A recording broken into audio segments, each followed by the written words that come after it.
Hey, Black Tribers, welcome to another podcast. Kind of continuing along the theme of family and fathering and parenting. Today we're going to jump into what it means to be a mother or have the spirit of mothering about you. Spirit of mothering. So we've been tackling what the fatherlessness looks like in America and around the world, what a father's role is on our past podcasts. Check those out if you haven't listened to those. They're awesome.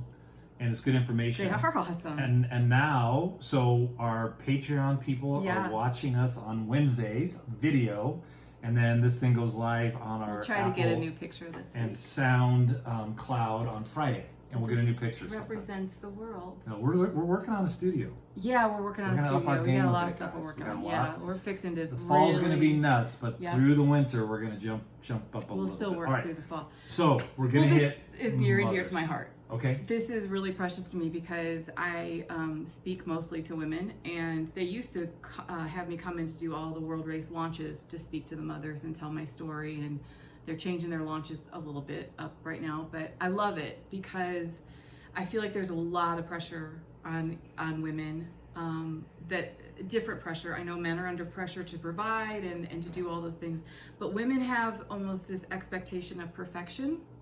Okay. Which, whether you work inside the home, outside the home, or both, you are really supposed to have it all together all the time. All the time. And the biggest critic of women is usually other women.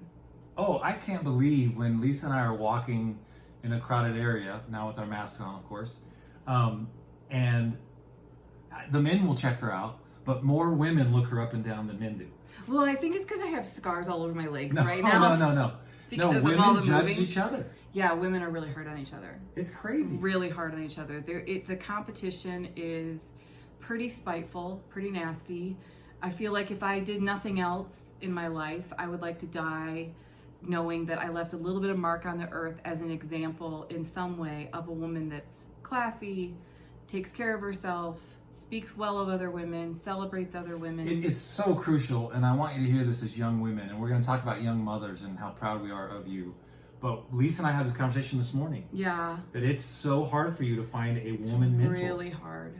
Like older women are bitter, they're angry, they're childish. Yeah, I have one that we've been friends forever, and she's precious to me. And getting to know Karen Dilbeck a little bit more, and she's amazing. Yes. And very inspiring. But it is really hard for me to find women that I'm drawn to that are my age or older, that aren't real gossipy, that aren't really bitter, that aren't kind of petty.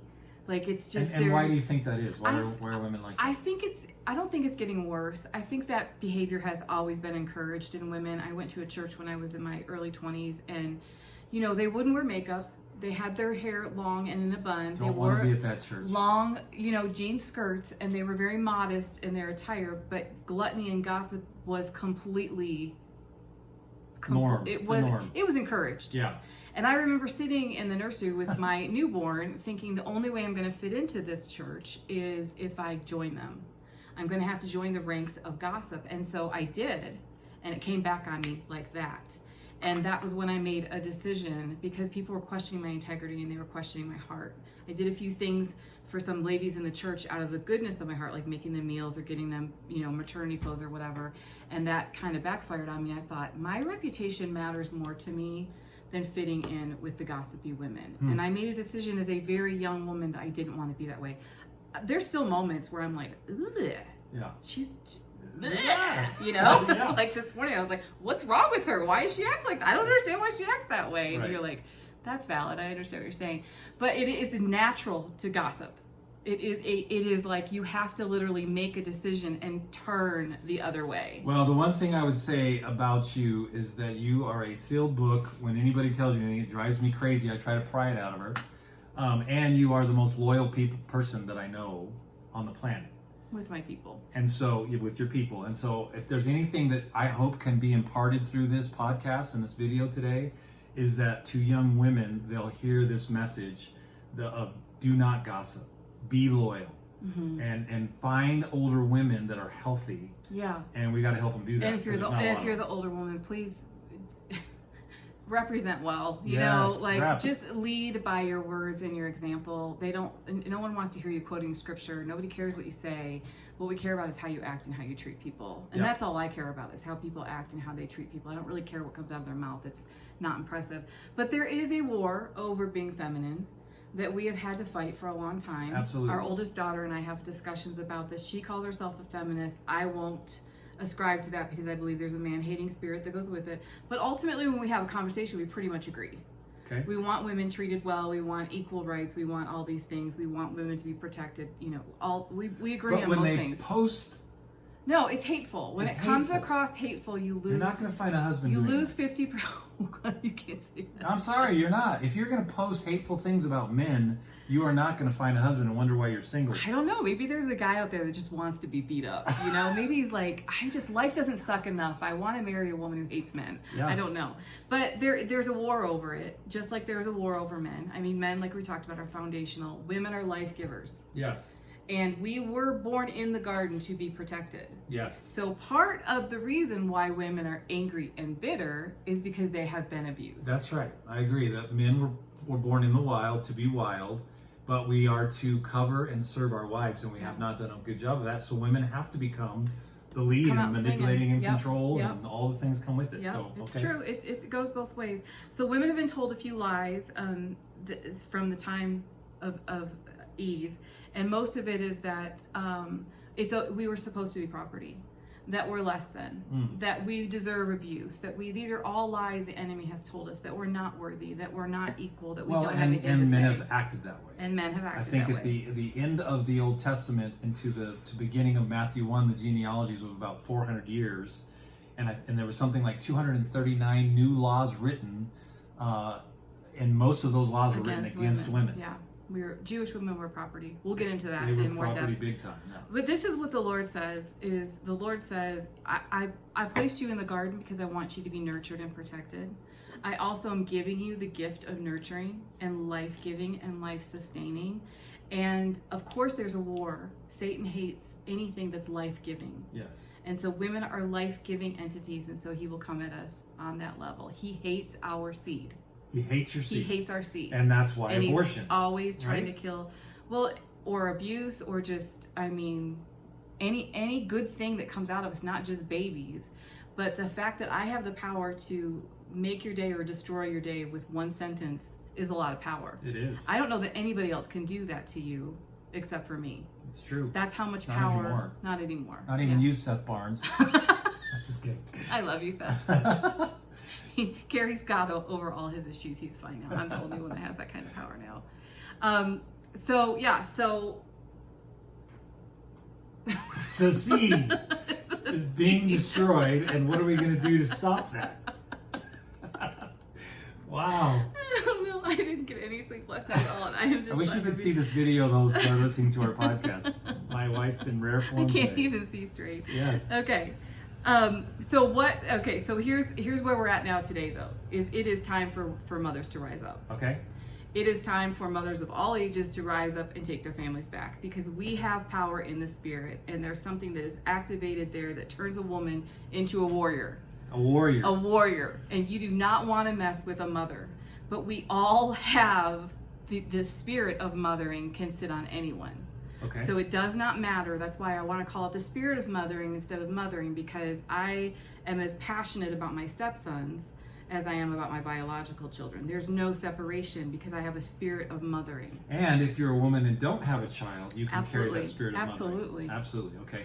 Now, there's a difference between acting like a little girl and putting, as Andrew would say, putting your big girl pants on and becoming a woman. Mm-hmm. You do not carry a spirit of mothering when you act like a little girl. No. Okay. No, in order to carry a pure spirit of mothering, you have to actually grow up yourself. Yes. And that means turning away from the things that little girls do. So if you look at a 2-year-old that's throwing a tantrum, Yes. a little girl, you kind of like, Palmer Grace called us last night, and she was hilarious.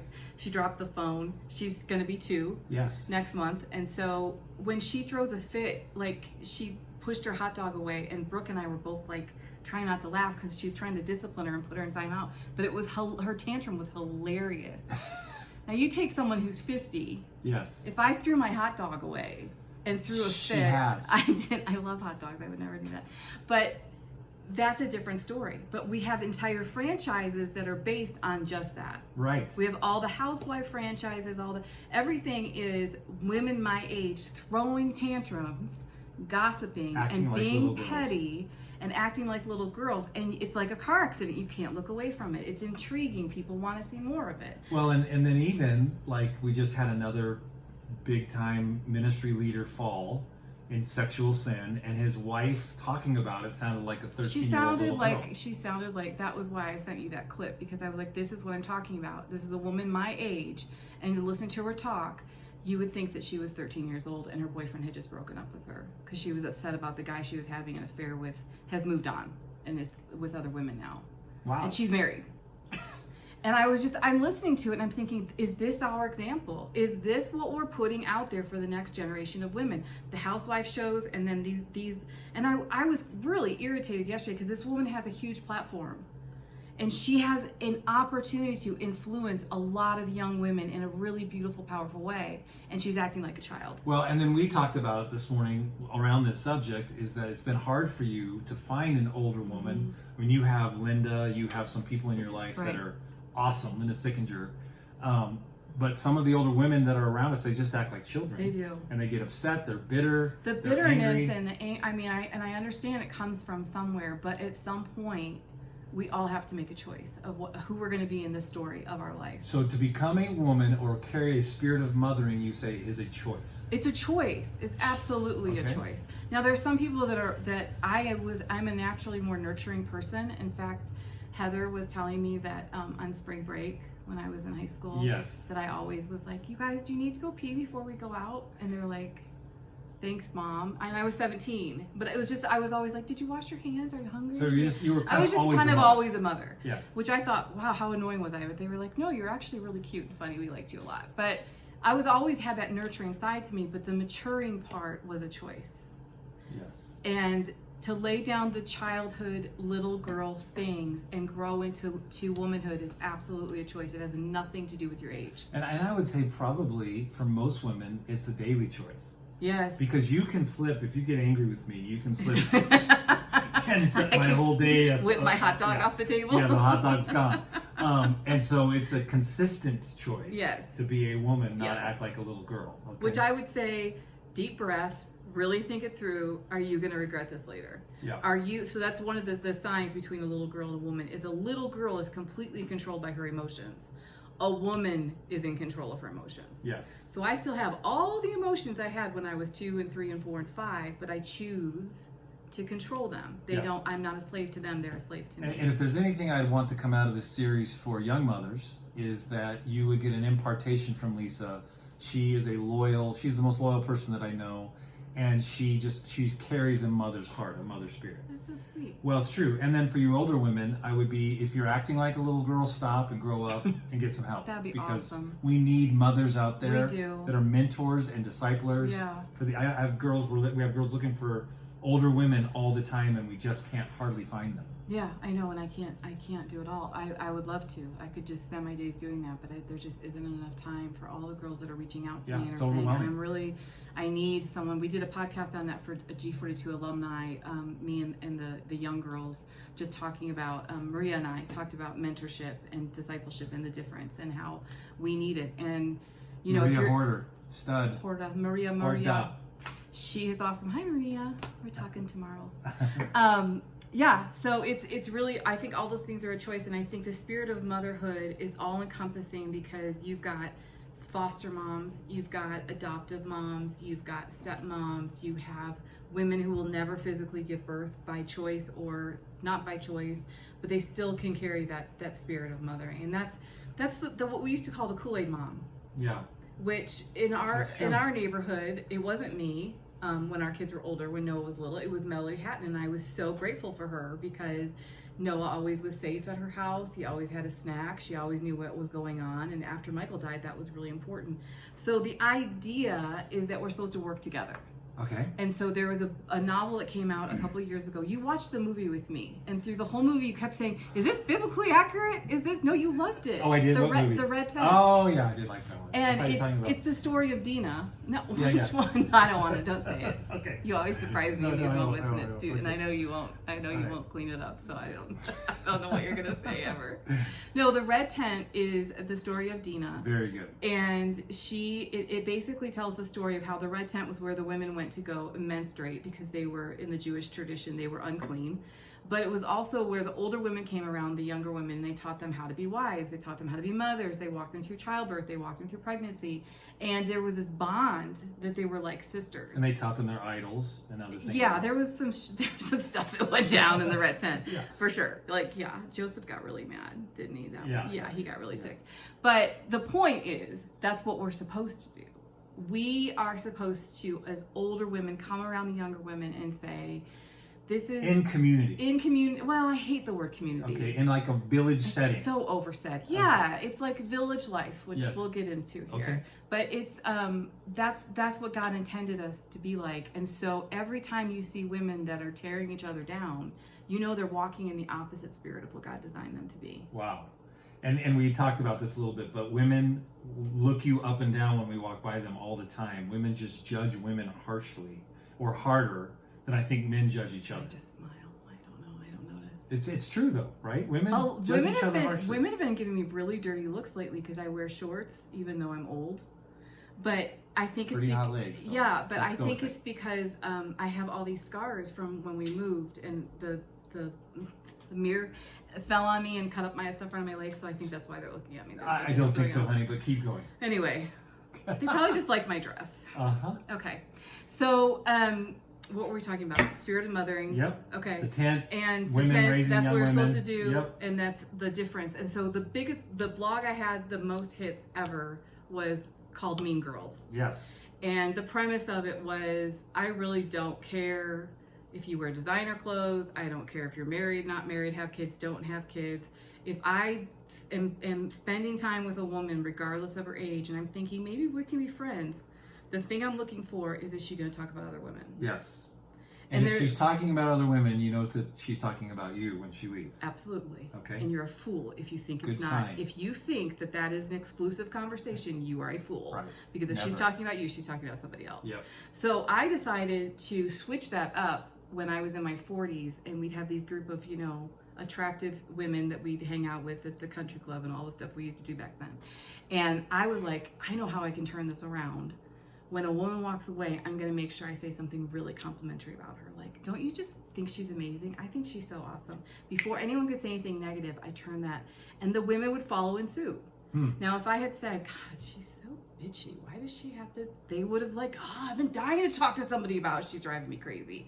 We can lead in this area. Wow, that's so good. We can That's lead right. other people, and we can be the person that says kind things about other people. And then we can also shut things down, Yes. which I try to do with our kids. I have Okay. a no talking about your sibling rule. Like, if you have something to say to me about my son, you go talk to my son, your brother. Right. If you have something to say to me about my daughter, you can go talk to them yourself. Because that, in a family, a mother has the power to destroy her family by sitting there and listening to that stuff. Golly, I hope you're listening to this. This is so good. It's right on. You do not let your kids complain about each other to you as a mother or a father. Or their You turn them parents. back to each other and Yeah. to God, and let your older kids for sure. If they're given an opportunity to do that, what will happen is each child will come to you and complain. They'll never deal with their stuff. Nothing will ever get healed, and eventually the family will just crumble. Wow. That's how serious it is. That's true. So I don't put up with that crap. Okay, In my good house. girl. Okay. That's being a woman. I don't put up with that with you either. No, I try. Okay, so this is the word that the Lord has given us for such a time as this, as mothers, that it's time to wake up and rise up. Okay. So I'm going to read this scripture here, babe, that, oh shoot, just lost everything. Oh God, it got really... Hang with us, Black Tribers. We're struggling today. Okay, sorry, I'll take a nap at some point. Guide older women into lives of reverence so that they can end up as neither gossips nor drunks. which that's a tricky one, but models of goodness. Like, are you buzzed? Are you drunk? I don't know. By looking at them, the younger women will know how to love their husbands and children and be virtuous and pure, keep a good house, be good wives. We don't want anyone looking down on God's message because of their behavior. Also guide the young men to live disciplined lives. Where is that? That is Titus 2:3. Wow, that's awesome. And 3-5. And it sounds like super old-fashioned-y. We have to be perfect. Kind of like how people have destroyed Proverbs 31, which actually doesn't have anything to do with what people think it has to do with. But this isn't like be perfect. It's be a model through your life. Nobody cares what you say. If you say this, like I always say to the interns, if I walked in with a black eye tomorrow, would you care about anything Gary Black had to preach to you? And they're all like, no. Because if you can't honor your wife and take care of your wife in private, we don't care what you say. And this generation especially could care less about what you say. They want to see how you actually live. Right. We have kids say this all the time. I just want to be around you. I just want to or at the end of, by the time they graduate, they're like, the greatest thing I learned was watching you interact in your marriage and you interact with your child. Right. And because they're looking for examples. So it's not everyone that knows me knows I am the farthest thing from perfect. But I do have some standards I live by that I won't wiggle on, that I would never go to a younger woman and talk about my marriage. I always go up. Yes. Right? Yes. Did you hear that? You never complain down, you always complain up. You don't go to younger people and start complaining about something going on in your life or some other staff member or whatever. You always go up, and you don't want to be complaining. You want to get perspective and advice so that you can deal with the situation better. Yes, it's really good. Exactly. Just leading by example. So I want to use Deborah as a great example in the Bible. Do you know about her? I do know about Deborah. Okay, so this really hit me because Judges 5:7-9 talks about, it starts with, village life has ceased. It ceased in Israel, like it chilled every time, until Deborah arose a mother in Israel. Wow, so village life ceased. It ceased in Israel until I, Deborah, arose a mother in Israel. Does that give you chills? Ooh, that's awesome. I know. She's saying it. She's a powerful woman. Yeah. So at this time, there was no king, but there were God appointed prophets and prophetesses, and Deborah was a judge and a prophet. So men came to her for advice and for judgment and all these different things. So the reason this hit me so hard in verse 7 was it says village life ceased. Yeah. And we lived in a village in Spain. Yes. And that's a really hard concept for Americans to get. Just like kingdom is a hard concept for Americans to get because we're a democracy and we don't have a monarchy. And we think individually. We don't think as a whole. We're in the story. We think that the story is about us. That's just how we are as Americans. No. Oh, right. I'm shocked. Yeah. Okay. So village life. Let's think about that for a second. Okay. When you would go out our door and you had our trash, how many old ladies were watching you? Lots of them, yes. And how many of those old ladies on our street, and I mean old ladies, they were precious and very tiny because they went through. They cleaned their little 5 feet of street in front of they're precious little people. Casa. Yeah. They take very good care of their things. But they knew our dog. They knew our dog's poop. They knew who our son was. They knew what I bought at the grocery store. They know what kind of car we drove. They knew everything. Yep. That was village life. So had we lived there when we had small children and one of our children ran out into the street, one of those old ladies would have grabbed them and said, no, this isn't where you live here, because they knew everything that was going around, which could be good or bad. It's both. But we've moved into a completely different lifestyle. Okay. So there is no village life now in America. Right. I'm sure there's a few small towns where it still exists, but there is no village life. Everyone lives in boxes. They drive their boxes. They go to work in their boxes. They come home to their boxes, and everybody in the family separates into their own boxes and looks at their boxes and then goes to sleep and starts it all over again. I think you should write a book about boxes. No, I don't like boxes. But village life has ceased in America. Yeah. So what that tells me then is that when I, Deborah, a mother of Israel, arises. So it is time, since village life has ceased in America specifically, for mothers to rise up. Okay, come on. So how do they rise up? Well, what does that look like? We got to take authority. We've got to take our families back. We have to stop living in fear. Oof. Fear has become our greatest consumption on earth. And I was writing a chapter on this last night, that there's no difference really between where fear and hate come from. We were on a prayer call yesterday morning. There's 6 of us that pray every Monday and Thursday morning: Seth Barnes and Bob Mudd, Ethan Wendell, Andrew Shearman, Timothy Dielbeck, and myself.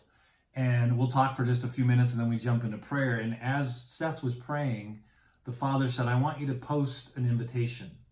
And so we were done praying. I went and asked him about that. And he said, I want you to invite people to step into a spirit of fear and get out of a spirit of, or step into a spirit of faith and get out of a spirit of fear. Yeah. And fear has become the God of America, especially through COVID and all the stuff we're going through. The fear is unbelievable. Yeah. The neighbors around my dad's house, he lives right up the street, won't go outside, won't even leave their house because they're so afraid of this virus.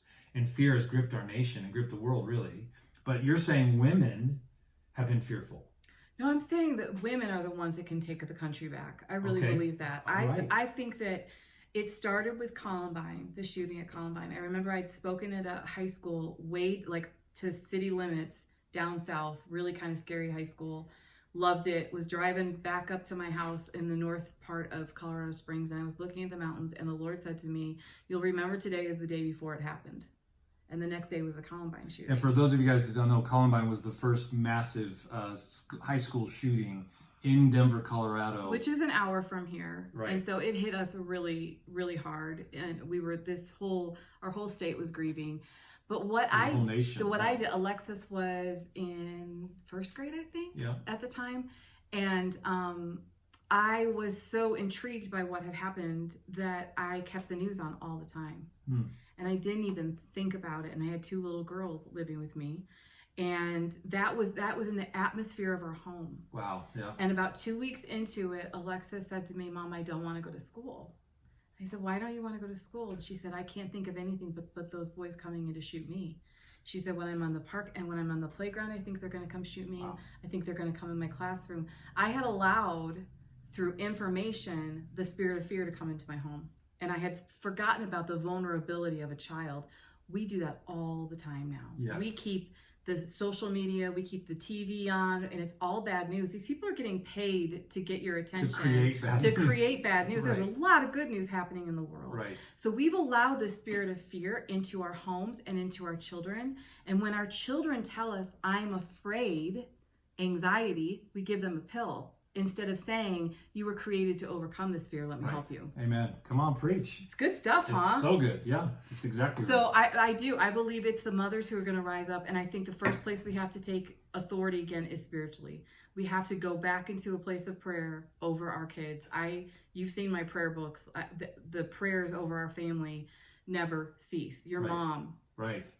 Dad and I talked about that as well in the hospital the other day. Is my mom every single morning and every single night covered all of us and named There's us. a lot of us. And when she died, I felt it in the spirit. I felt a shift of that intercessory covering that she produced through a spirit of being a woman was gone. Because she had that place. She did. She had more authority over your dad than anybody else. That's because she was married to him. I have more authority in the spirit than anybody else. Your mom told me that when I married you. She basically was like passing the baton. She said, I'm not going to quit praying for Gary and the boys, but this is your place now, and you have the most authority there. That's so good. See, can we learn that, ladies? It's not a competition. No. Oh, it was a precious conversation. It made me cry. It's the red tent. You're coming around your families as mothers to all of us. But she was saying, I trust you. Yes. I see who you are, and I know what you're called to, and so here, I'm going to promote you. Wow, that's so good. I know, she was really awesome. We need more people like your mother, for sure. Love Judy. I know, we all miss her. Okay, so the second part, in verse 8, it says, they chose new gods. There was war at the gates, not a shield or spear seen among 40,000 in Israel. So there's war happening everywhere, which is happening in our country right now. It's happening within our homes. It's happening there's race wars. There's all kinds of political wars going on. Yeah. And it says, not a shield or spear among 40,000. Nobody was fighting. So there's war all around their gates and all around their perimeters, and everyone had dropped their shield and their spear. And I think that's what we've done. Yes, we have. We've just gone, nothing I can do. So good luck. I'm going to go take a Xanax and watch the Housewives and have some wine. That's really what women are basically saying a lot of the time on social media is, I can't cope with this. I'm going to go have a huge glass of wine. Yep. I don't know. That's a great example for the next generation. Not that there's anything bad with having a nice glass of wine. I enjoy my wine too, but it's not because I've given up. It's because I'm celebrating something. The issue is that we bow to a spirit of fear. We've made fear our God instead of faith and empowering the next generation to walk in faith and not fear, to walk with their spear and their shield up. Well, and you used to make fun of me when we first got together because I can't stand for anyone to suffer. Seth and I are a lot alike that way. And so if someone sneezed, I'm like, do you need a Benadryl? Is it allergies? And you're like, why don't you pray for them before you give them a pill? And I was like, okay, that's a really good point.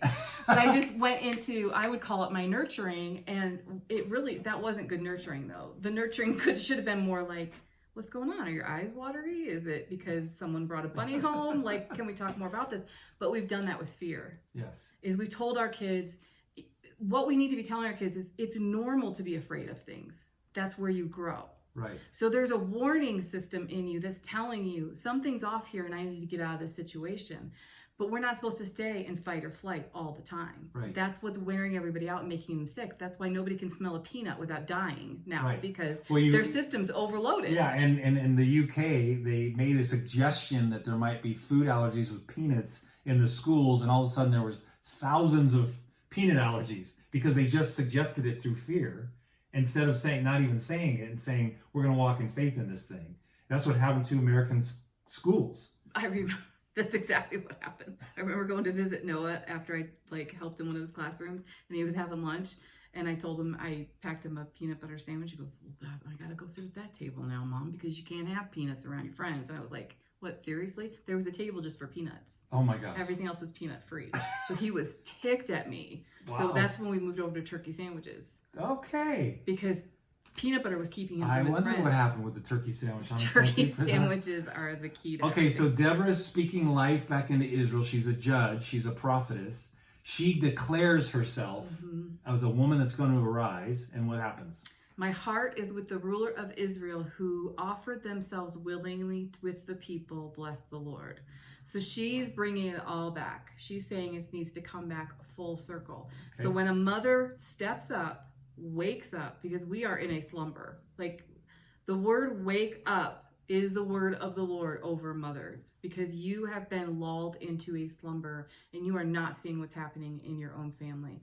So whereas I would command the fathers to provide and protect, I would command the mothers to step up in the spirit. Do not for a second think you don't have authority there. It's your greatest play. You can spend 20 hours worrying, or you can spend 20 minutes praying. Yeah, it's true. I was listening to Proverbs this morning, and it says, it's better to live on the corner of the roof than with a quarrelsome wife. And immediately the Holy Spirit said to me, or a quarrelsome husband. Oh. It goes both ways. That's nice. Right? If your husband's stuck in fear, and he's just always like constantly battering everybody out of his anger and transmitting him that anger on everybody, that's not good. Yeah. When a woman's in fear, she's in control and manipulation, right, and she's trying to fix everything. That's a little girl, right? But women stand up and don't fight physically, they fight in the spirit, because that's their strength. Yes, exactly. Okay, that's Deborah.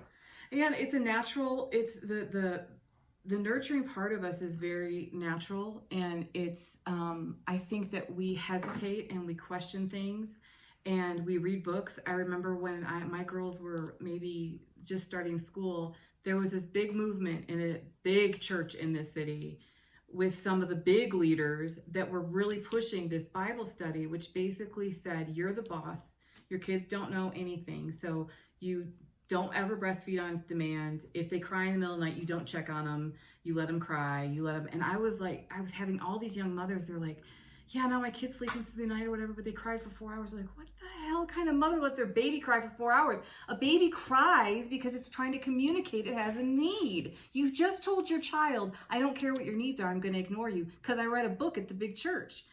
Whenever you go against your natural maternal instinct, you will blow it. Wow. If you will listen to that over any blog or anything else. Again, not listening to it from a space of fear. No. Right, because we do know young mothers that are full of fear. Yes. The babies are always in the bed, so there's no sex happening. Right. That's fear. Yeah. So, but when you know as a woman instinctively, because you discern. Women discern way better than men. You discern this, Yes. something's off here. You move on it in faith, not in fear. Okay, let's just be biological for a second. Okay. When you're breastfeeding, when your baby cries, or any baby cries, the milk lets down. Yes. So your body naturally responds to the fact that your child needs to be fed.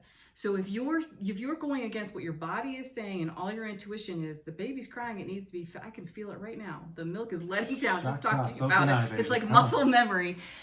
If you're going against that because someone told you something, you read something on a blog, you're going against what God put in you as a way to provide for your children, which is your maternal instinct. Wow. Which no one knows more what your child needs than you. Not your pediatrician, not anybody else. You know because you are their mother. Okay. And he will give you that same intellectual insight for any children that are in your home. Yeah, because how did women do it, back when they were walking around the desert with Moses, wandering around the desert? They still had to be mothers.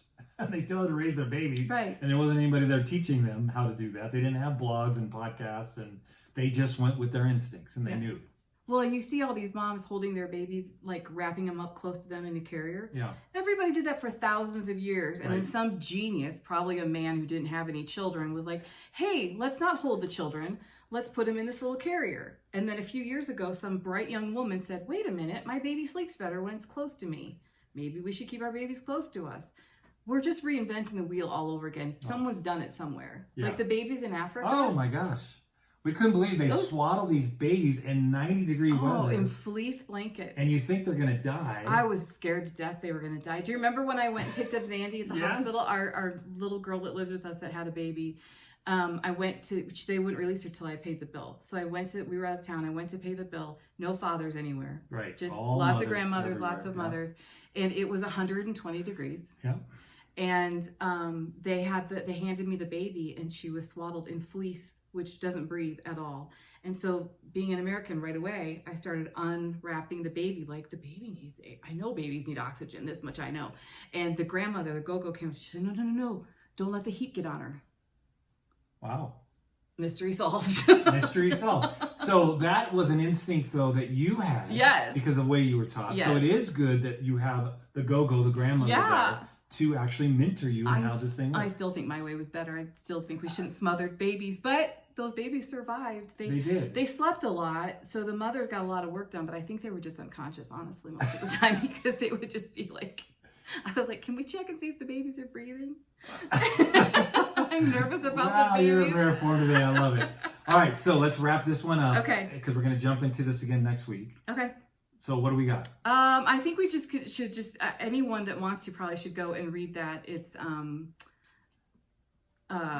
Judges 5:7-9. But there's so much meat to it that we could be here for a long time. But I think it's the best description of what's happening in our country right now. And the call is not to fathers to step up. It's the call is to mothers. Well, I mean, obviously it's to both and. I mean, fathers need to show up. They need to stay. Yep. They need to put more responsibility on their kids. They need to be fathers. Yes.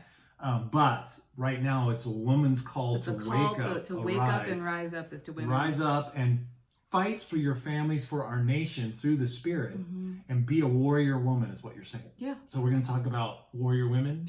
Watch out. Next time on the Price on Black Tie. Okay. Nobody's going to know. All right, guys. Awesome, baby. This is great. This is going to be a fun little series we do. Women rise up. I hope you young women, again, get an impartation. You older women, man, drink this. And let's start discipling the next generation of women into this kind of goodness, into this kind of strength, into being young warriors.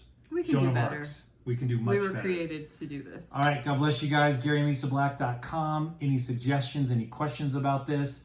Patreon users, again, you'll get this on Wednesday. We have an annual button now if you want to pay annually, that $1 a month or that $5 a month or whatever you're doing. And you get exclusive content from us. And then Fridays on iTunes and SoundCloud. This will come out on podcast. God bless you guys. We love this. We will talk soon.